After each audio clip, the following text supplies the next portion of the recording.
আগ্রাসনকে রুখে দেওয়ার জন্য। বাংলাদেশের বিজেপিকে ধন্যবাদ জানাই যে তারা আওয়ামী লীগের আমলে আমরা দেখেছি কিভাবে বিড়ালের মতন থাকত, গতকাল আমরা সিংহের গর্জন দেখেছি।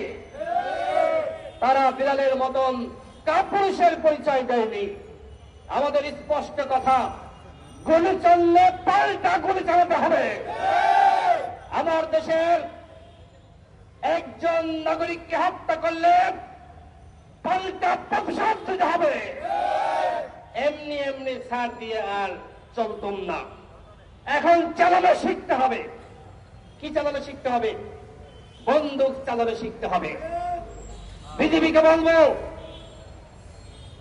ভারত আমার দেশের সীমান্তের নাগরিকদের উপর আগ্রাসন চালাচ্ছে, হত্যা করছে এবং ফেলানির মতন বাংলাদেশের মানুষের লাশকে সীমান্তের কাঁটাতারে ঝুলিয়ে রাখছে।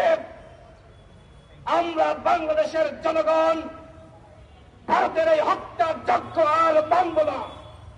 গতকাল জবাব দেওয়ার জন্য দেখেছেন না, একজন মুরব্বী তিনি হাতে ইট দিয়ে তিনি ছুটে চলছিলেন। সেখানে বিজেপি ঠেকিয়েছে। বাংলাদেশের মানুষ সেখানে লাঠি, খুন্তি, দা, ঝাঁটা, বারুদ নিয়ে জড়ো হয়েছিল। ভারতকে বুঝতে হবে, চুদুর বুদুর করে বাংলাদেশের জনগণকে আর ভয় দেখানো যাবে না। তোমাদের সাথে আমরা চুদুর বুদুর সম্পর্ক রাখতে চাই না। সম্পর্ক হবে ন্যায্যতার, ভালোবাসার, ভ্রাতৃত্বের। আওয়ামী লীগের সাথে তোমরা স্বামী স্ত্রীর সম্পর্ক তৈরি করেছিলে। তোমাদের স্ত্রী হাসিনাকে তোমরা নিয়ে গেছো। এখন সুখে থাকো, ভালো থাকো, সেই দোয়া করি। বাংলাদেশকে নিয়ে আর ফাইজলামি করিল না। এই ফাইজলামি আমরা আর মানব না। বন্ধুগণ, এই যে একের পর এক সীমান্তে আগ্রাসন চালাচ্ছে, হাসিনার আমলেও কিন্তু আমরা প্রতিবাদ করেছি। কেউ প্রতিবাদ করুক আর না করুক, গণ অধিকার পরিষদ এবং তার অঙ্গ সংগঠন ছাত্র, যুব, শ্রমিক, পেশাজীবী অধিকার পরিষদ প্রতিবাদ করেছে।